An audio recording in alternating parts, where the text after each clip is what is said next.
So then, if you awaken from this illusion, persistence of vision.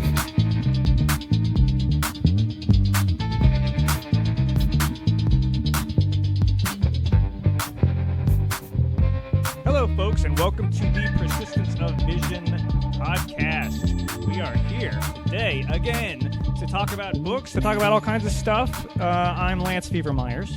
And I'm LBDO. If you want to know what we're all about, Persistence of Vision Publishing has a website. It is pov-publishing.com. If you go there, you can see comics by Walt Holcomb, Shannon Wheeler, Penny Van Horn, a lot of really, really great stuff. There's poetry, there are essays. There's even a piece by LBDO up there if you want to read his words of genius. And speaking of LBDO's words of genius, he has a book coming out. You want to talk to the folks about that a little bit? Yes. Can you imagine a book with a title like The Goddamn Fool? Well, you don't have to imagine. Just let it come into your doors of perception because it's coming soon. It's coming out in September, and I wrote it, and if you don't like it, you can bite it. I do like it. I do happen to like it. And in the meantime, while you're waiting for that to come out, when is that coming out, by the way? When can we finally get our hands on such a copy? We're having a book release party in the third weekend of September at Malvern Books. So, yeah. Hell yeah. So in the meantime, as you wait, you can go to our website, which again is pov-publishing.com, and order a copy of my book, which is called Why So Much? ? Author Lance Fever Myers, or just Lance Myers, if you will. Read that. It is beautiful. It is fantastic. It will be your next favorite book.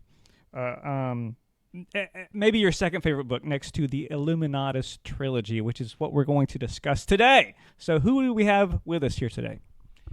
We have the great David Moses Fruchter, worldwide authority on the Illuminatus Trilogy, and all-around beloved Austin figure, superstar, poet, writer, raconteur, frequent Dionysium contributor, and generally a devilish guy. Well, thank you very much. Welcome to the show, sir. Hello. It's a pleasure to be here. Was that a reasonable introduction? Am I forgetting any of your major characteristics? No, you got the devil in there, and I think that's what's important. The devil is a liar. That's what he wants you to think. Yes, he's good that way. So tell us, David, how in the world did you wind up picking the Illuminatus Trilogy as your book to discuss? Well, it is probably the book that I can speak on with the most authority and experience of any book in my life. I encountered the Illuminatus Trilogy at the tender age of 14.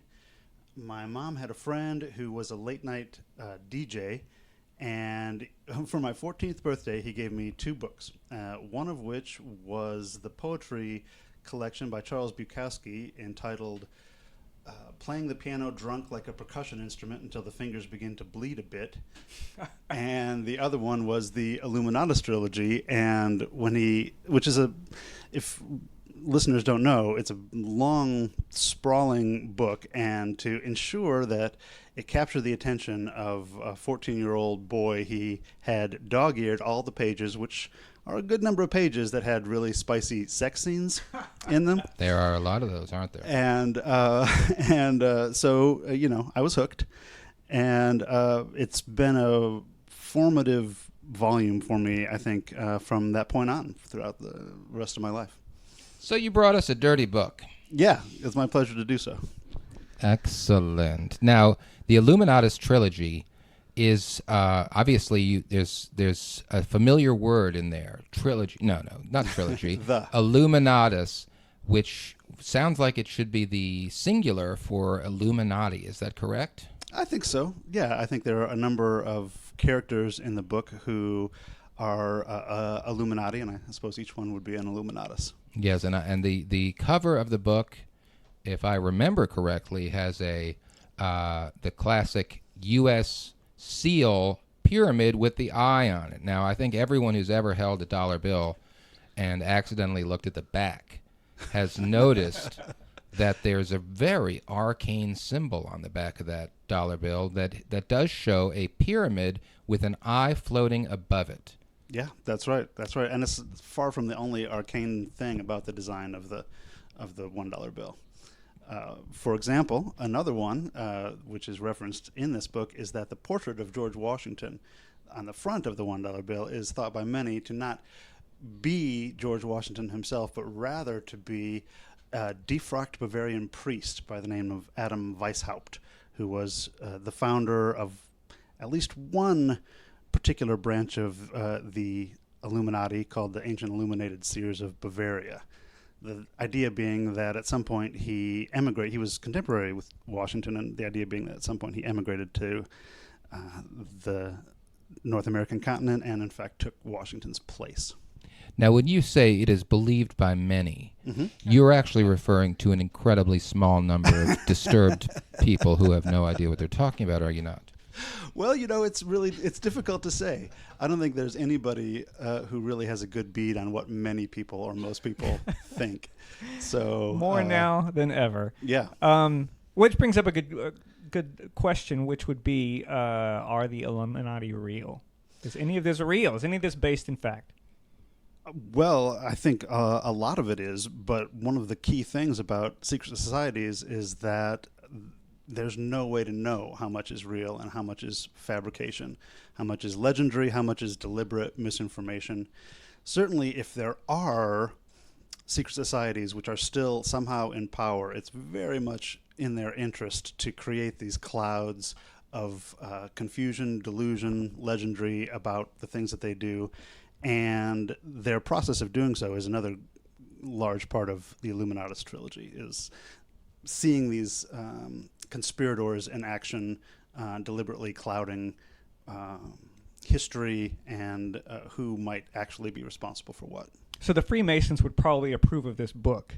Is that what you're trying to tell us? Well, Freemasonry is all through the book, as a matter of fact, and one of the connections between Weishaupt and Washington is that Washington, along with a number of the founding fathers, Jefferson and Franklin and others, were in fact high-level Freemasons. And the Ancient Illuminated Seers of Bavaria was, by at least some accounts, a schism off of Freemasonry. Certainly Weishaupt himself had been a Freemason, and then was no longer. You know, my grandfather was in the Freemasons. I still have his Freemason ring. Were there things that he refused to discuss about? I never met the man, but my mom tells me that he would have meetings in his house that she was not allowed to be there for. So I don't know what was going on. That a child was ushered out of the room when everyone showed up to talk about the pyramid with the eye on top. But yeah, I don't know. I have no idea. Well, that's how they like to keep it. Well, we should probably clarify at this point that this is a novel. This is not a history of secret societies, although it deals with secret societies very extensively. But it does have characters. It does have stories. Yes. More than one story, you might say. Yes. Yeah. So tell us a little bit about the book in overview. Well, it is a long and confusingly, certainly complexly structured novel that deals with people investigating ancient conspiracies like the Illuminati. And another thing that's sort of cloudy in the book is how far back some of these conspiracies go. Because one thing that genuinely has happened is a lot of organizations over time have sort of sprung up and then retrofitted their own history to claim a more ancient lineage than perhaps they actually possess in a continuous way. That happens a lot in the Illuminatus. There are any number of conflicting origin stories about the Illuminati and associated secret societies and organizations. On a character level, I would say it is the depiction on, in the cases of a number of different characters, of their progression through the process of letting go or beginning to question received wisdom, consensus, reality, and to have their minds and eyes opened to the possibilities that there's more going on than they ever suspected, than most people would ever suspect. At the same time, it's a sort of a science fiction narrative. There are any number of fantastical elements, including talking dolphins, an ancient, I'm using that word a lot. This actually would predate ancient, an enormous sea creature that lives under the oceans that is named Leviathan, which is referenced in the Bible and other places. Hobbes uses it in one of his allegories. And it's also the title of the third volume of the Illuminatus trilogy, Leviathan. There is an enormous golden submarine that is piloted by one of the most charismatic characters in the book, Hagbard Celine, who is a sort of pirate of the seas, libertarian, mind-opening prankster. It's certainly no one thing, this book. It's many, many things intertwined together, among which I think, literarily speaking, is a place that it carves for itself in a lineage that was pioneered by James Joyce. Robert Anton Wilson was a Joycean scholar among his other eruditions, and what I see in the Illuminatus trilogy is a continuation of Joyce's work insofar as that the perspective from which the story is told changes over and over again between characters, much like in Ulysses or Finnegan's Wake. Time and place and point of view change, perhaps even within the space of a paragraph itself, without any particular clue or indication for the reader that that's happening, which I also see as quite Joycean. And also it's just dense with reference and erudition that most people are not going to get most of these references. And again, that's another, I think, fairly Joycean characteristic. So you were mentioning characters. What about Saul Goodman? Saul Goodman's one of my favorites. He is a police detective who is assigned to investigate a bombing of a kind of alternative news magazine. And in the course of investigating this bombing, he finds a series of memos that the editor of this magazine had assigned his research assistant to explore, that detail all of the different, or not all, but many of the different stories that are told about the origin of the Illuminati. And Saul Goodman undergoes his own kind of process and experience of having his world expanded, his mind open, achieving some kind of enlightenment or illumination. So Vince Gilligan, you think he's a fan? Vince Gilligan, Breaking Bad guy. He's the guy who wrote the Saul Goodman character for Breaking Bad. Oh, I really? I have not watched Breaking Bad. So for the Breaking Bad fans out there, I was surprised to hear the name Saul Goodman or see the name pop up in the Illuminatus trilogy after having watched Breaking Bad, because in the series he references, okay, it's a made up name that he has, but he says it's like Saul Goodman. That kind of... Oh, yeah. That kind of, right? Yeah. So, LB and I were just discussing whether or not that particular phrase was popular in 1975. If that was... I don't think it was. I don't think it was. But according to the, I think, rules of reality, as such as they are laid out in the Illuminatus, the direction of influence there could have gone either way. That's right. It could have come from the present to the past. Yes, but it's exactly. it's great to talk about the time period when this book was published, because these authors... Robert Anton Wilson and Robert Shea. Mm-hmm. They have just gotten through the 60s and early 70s. So the influence of that time period is enormous, not only through the drug references and the references to expanding minds and things like that, but also we have to remember, and it's very different nowadays, but at that time there were societies running around.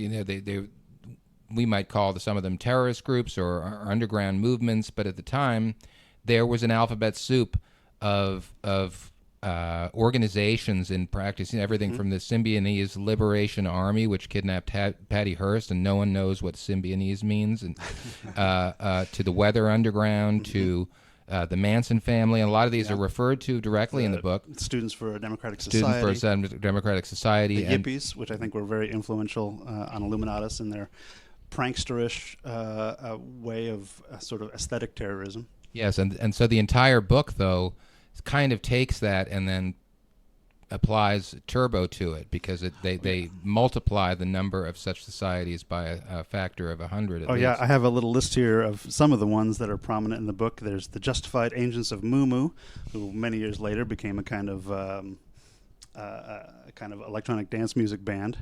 There's the Legion of Dynamic Discord, the Aresian Liberation Front, the Cult of the Black Mother, and then some ones that actually have existed. The Ordo Templi Orientis, the Ancient Illuminated Seers of Bavaria, the Argentum Astrum.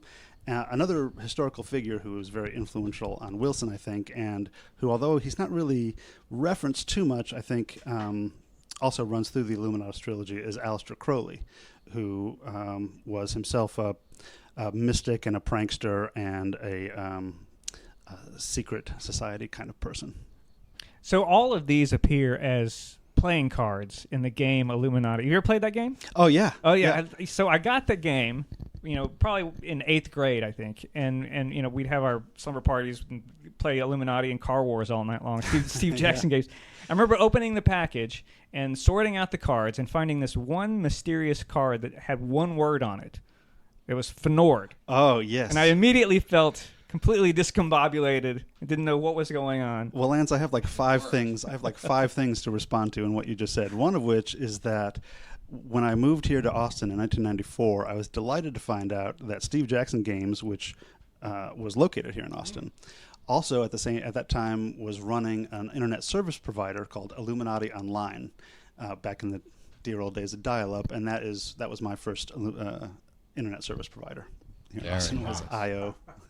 And what is Fnord? So Fnord is a concept that is not original to Illuminatus, but is developed a lot in Illuminatus. It actually comes from a little volume that we may want to discuss further called the Principia Discordia. But the idea is that everyone as a child, and this supposedly happens in public schools, is sort of hypnotized and indoctrinated to not consciously notice when they see instances of this word Fnord, F-N-O-R-D. And at the same time, they are conditioned to react to the subconscious perception of this word with fear and anxiety, a kind of a fight or flight reaction. The purpose of that being that Fnords are scattered all through newspapers and other media in the articles, so that as you're reading them, this kind of subconscious, unconscious tension is building up. The one place in these publications that you will find no Fnords is in the advertising, so that the advertising will be a soothing balm to this underlying anxiety.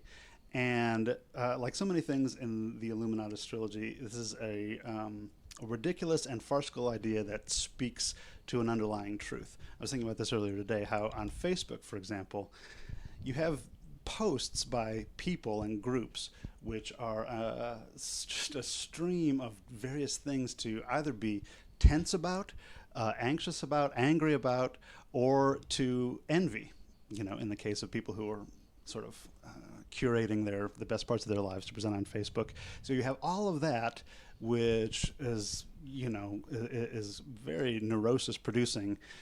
But then in between there, as a little relief, you have products, lots of products.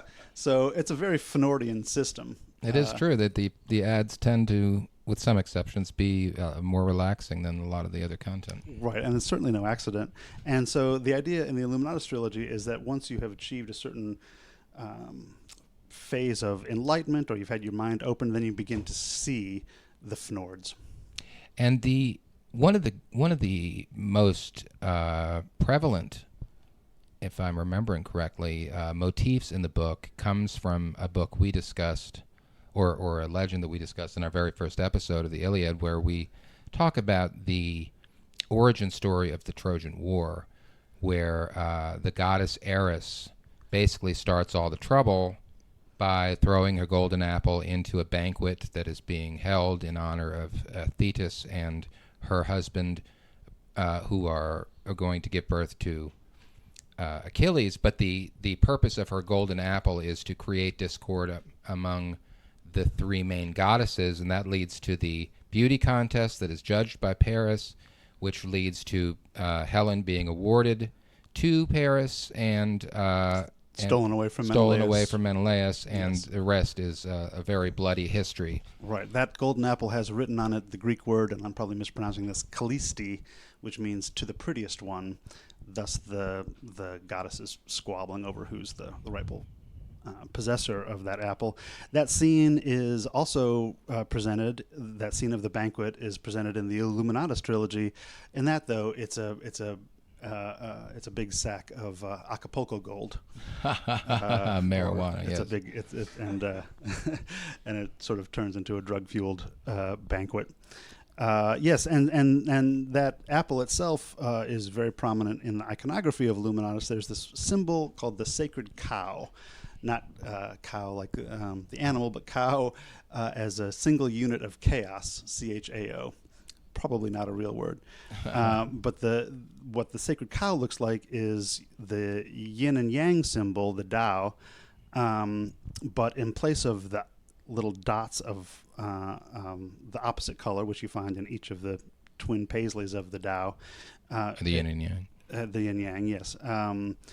In place of one of the dots, you have the golden apple, which you can tell has a little K on it, and in place of the other dot, it has a pentagon, representing the twin forces of order and disorder, which comprise all things by this conception, and are in constant cooperation and competition. So the listener will have gathered by now that this is a fairly typical novel. Yeah, it's pretty much your everyday, psychedelic mind spree. Well, okay, so is it just that, though? Do you think that the main point of this book is just entertainment, or is there something deeper that we should be paying attention to here? Oh, I don't. I would. What are the hardly politics of the book?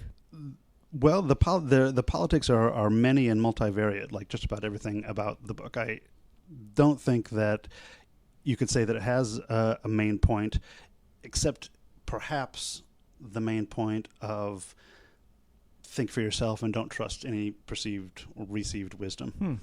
If there was an underlying message, that would be it. But I think the authors would probably even decry that. Like, don't listen to us when we say think for yourself. They might say. It just does so many different things. So politically, there are characters who represent libertarianism, anarcho-socialism, leftism, and even bureaucracy as sort of political orientations.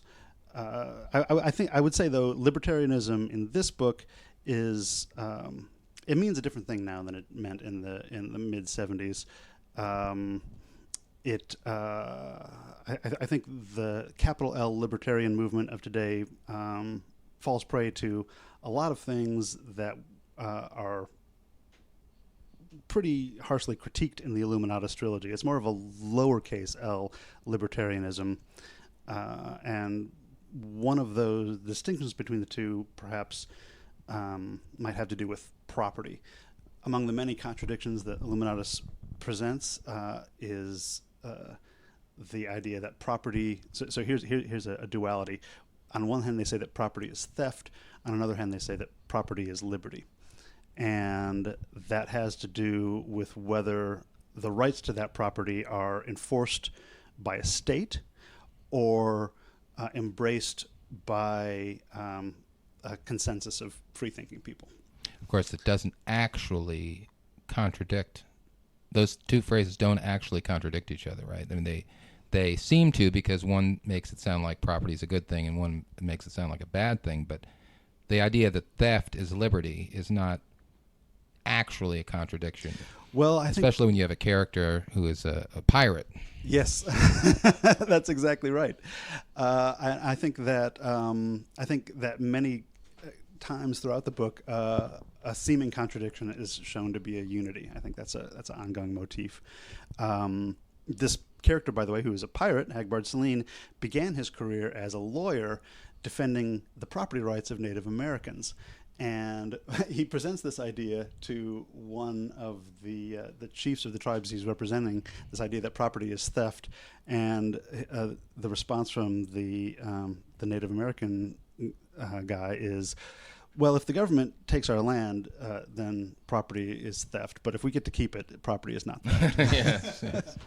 So there's no thing, there's no idea or ideology or aphorism or anything of that nature that's presented in the Illuminatus without being undercut also at some point, which is one of the things I love about it. Yeah, I mean, that's another great motif in the book, right, is that the most seemingly important and profound revealed truths in the book frequently turn out to be fairly obscene jokes. And vice versa. And vice versa, yes. Yeah, I think that's exactly right. So the word Illuminati, where does that start? Because I was trying to do a little bit of research on it, and looking up. Okay, so the secret societies that we're referring to, what are their origins, and where do these come from, and are they a good thing or a bad thing, and who belongs to them? Well, all of that is clouded in mystery, and there's no solid answers to be found to any of those questions. One of the ideas presented in the book is that there are some secret societies that are sort of all about the enrichment and raising up of a few key members, and there's other secret societies that are fighting the first group that are more about the liberation of each individual. And then you might find out that both of those secret societies were actually being controlled by a third, more shadowy secret society with aims that we couldn't suspect. And as far as Illuminatus as a word, I think it's cognate with enlightenment and all of the various mystical and then by the time of the Enlightenment, more rationalist groups who use the metaphor of light coming in as a way to talk about their eyes being opened to a reality that they hadn't seen before. And so I think that's the central origin of the word Illuminatus. The Illuminati were the enlightened ones, the ones who could see. Before we go to our lightning round, I'd like to ask you about a few books that seem to me to be part of the same ecosystem as the Illuminatus trilogy. I'm thinking, of course, of you mentioned James Joyce's Ulysses in particular, and Finnegan's Wake, but also the works of Thomas Pynchon, and especially Absolutely. Crying of Lot 49. Yes, which it actually is referenced a number of times in Illuminatus in subtle ways. And even Infinite Jest, Yes. and some others. I don't know. What do you think of as the relationship there? I think it's very much in that tradition and lineage, and I think that if the publishers of the Illuminatus trilogy had decided to publish it as a mainstream book instead of as a science fiction book, its place in our cultural history would be much more in line with the places of those other books. It would be elevated. All of those books have science fictional elements in it, but none of them, except for the Illuminatus, was published as science fiction. I think that if Infinite Jest, for example, had been published as science fiction, it clearly has many science fictional elements. I don't think that we would have a David Foster Wallace archive at the Harry Ransom Center. It was ghettoized in this way, and I think in that sense it was doomed, or maybe blessed, to forever be an underground favorite. It's also true that the authors would very conspicuously agree with you in that assessment and make a lot of references, do they not, to the fact that they are being ghettoized, even as they're writing the book. Yeah, as a matter of fact, that actually reminds me that one of the really fun things about this, if I can find it, there is a book reviewer within the Illuminatus named Epicene Wildblood, and he he reviews the book that you're actually holding in your hands reading, and he says this about it. "It's a dreadfully long monster of a book," Wildblood said pettishly, "and I certainly won't have time to read it, but I'm giving it a thorough skimming." The authors are utterly incompetent, no sense of style or structure at all. It starts out as a detective story, switches to science fiction, then goes off into the supernatural, and is full of the most detailed information of dozens of ghastly, boring subjects. And the time sequence is all out of order and a very pretentious imitation of Faulkner and Joyce. Worst yet, it has the most raunchy sex scenes thrown in just to make it sell, I'm sure, and the authors, who I'm never heard of, have the supreme bad taste to introduce real political figures into this mishmash and pretend to be exposing a real conspiracy. You can be sure I won't waste time reading the rubbish, but I'll have a perfectly devastating review ready for you by tomorrow. Very good. That sounds like a great introduction to our lightning round. Here it is. Lightning round. The questions that we put to all guests. We'll start with what's the first time you fell in love with a book? The first time I fell in love with a book was when I was a kid, probably 5 or 6. It was a book called Kenny's Window by Maurice Sendak.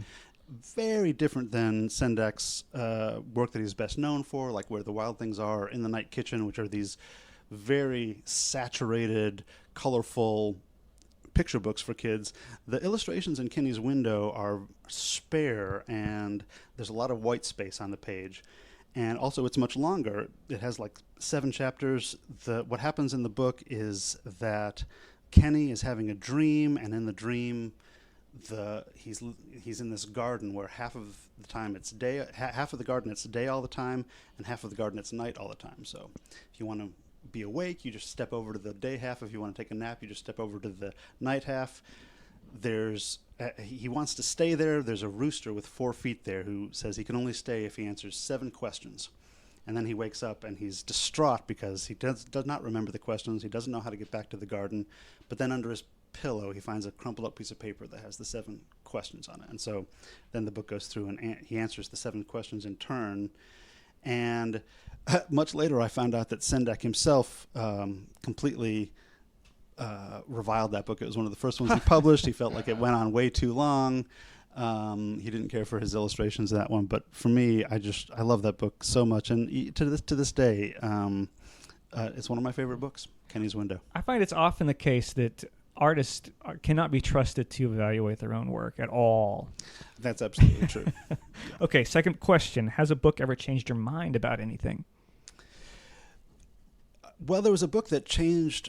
I think that in my conception, the mind is an ever-changing thing, and everything you perceive changes it. You know, it's an electrochemical matrix that's always in motion. Answer the question.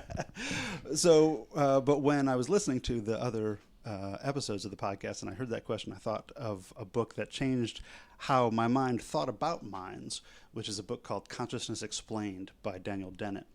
And it presented to me this notion that there is no center to the self. There's no single thing that everything else about the mind is kind of some variation of. There's no essence to the mind. What you have is modules of thought that are competing with one another in an almost natural selection kind of environment within your mind. And at any given time, some cluster of these modules is sort of dominant in controlling the body and kind of like presenting to the perception of your consciousness what they say is actually going on, but there's no center, and I found that to be a powerful idea, and one I still really enjoy entertaining. Have you read Freedom Evolves? No, I haven't. Okay, I was hoping you could explain that one to me. Who is it? That's Daniel Dennett. That's also okay. Daniel Dennett. Yes. That Daniel Dennett concept you're describing is definitely goes back to Leibniz to some extent, and of course is the monads. Also discussed in Marvin Minsky's Society of Mind.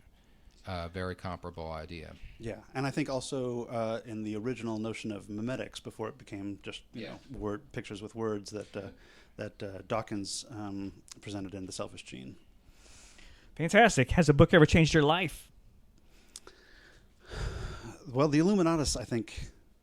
Well, I've wondered whether it changed my life. It felt more at the time like it sort of pushed me in a direction that I was already heading in. I think that That's what they want you to think. yes, and I like to think what they want me to think. It feels good. I don't know that I have a particular volume that changed my life in particular. Although there's a fantastic compendium of mythology called Mythology by British scholar Edith Hamilton that I was really into around the time that the Christianity of my youth was kind of loosening its hold on my belief structure.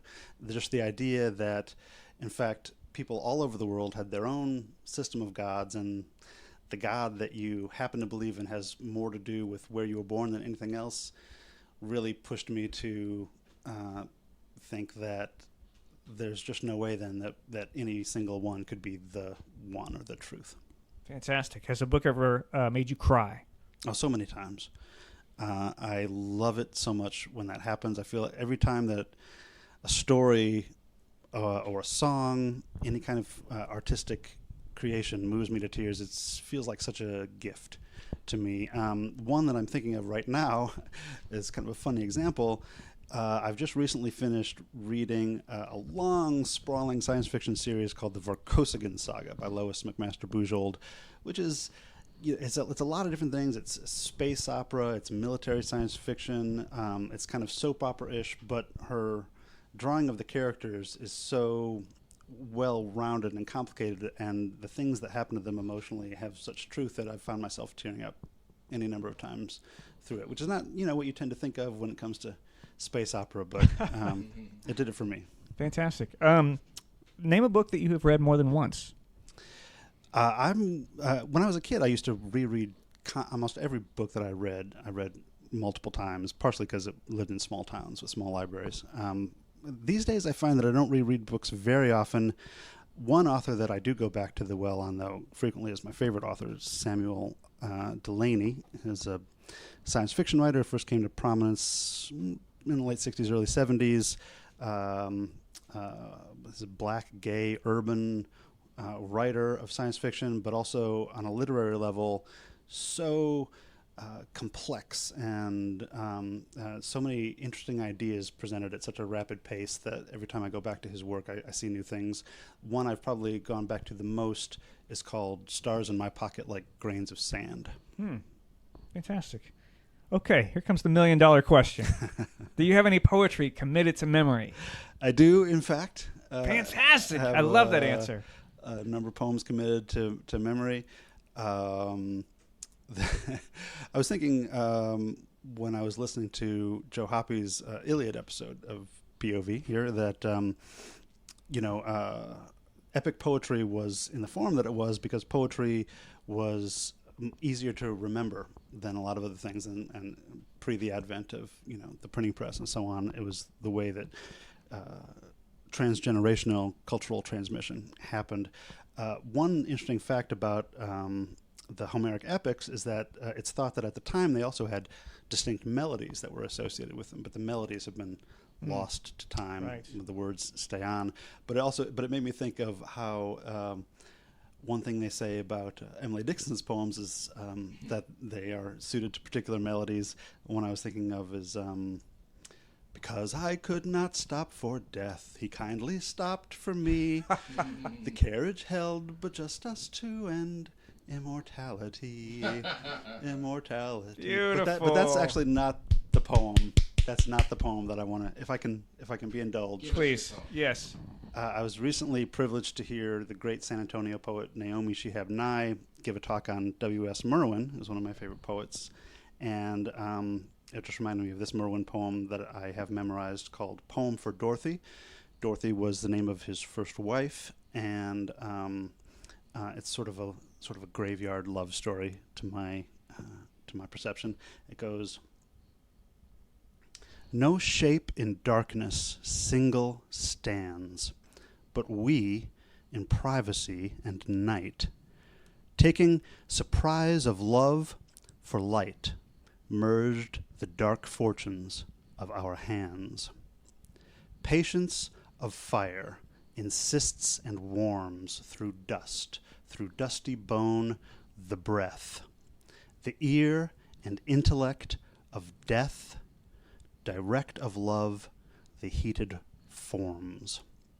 Sitting on stones we kiss to please some stilled remembrance that shares our breath. Oh no. We'll edit this part out. Oh yes. Oh, there's 2 lines at the end. And I'm We'll edit spacing the on that. pause out. Can you continue? Yeah, let me try to start from the 3rd stanza again. Okay. Sitting on stones we kiss to please some stilled remembrance that shares our breath.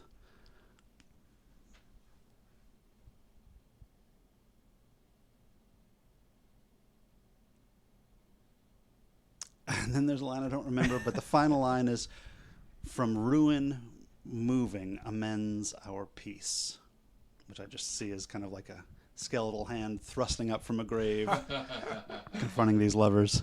So I guess in answer to your question, almost. I almost have a poem memorized. I'm suddenly reminded of a poem that comes from these Illuminatus books. Pretty little boydies playing in the toidies, which is described in the book as the essence of Zen. Oh, yeah. Yeah, I think that's true. Well, thank you, David Moses Fruchter. What a it's been so fun. fantastic conversation. A very, very interesting book. And we'll have to have you back again because it was a delight. We want you, ladies and gentlemen, to come to POV-publishing.com. We want you to buy Why So Much. The question mark is still free. So you will buy that book. You will do it now. I want you to feel the soothing message of this advertisement and let it flow through you as a feeling of peace and absence Ignore the Fnords. absence of Fnords. Thank you so much. Lance Fever-Myers, any final words? Buy my book, and thank you, David. My pleasure. Thanks for having me. Thank you. Thank you.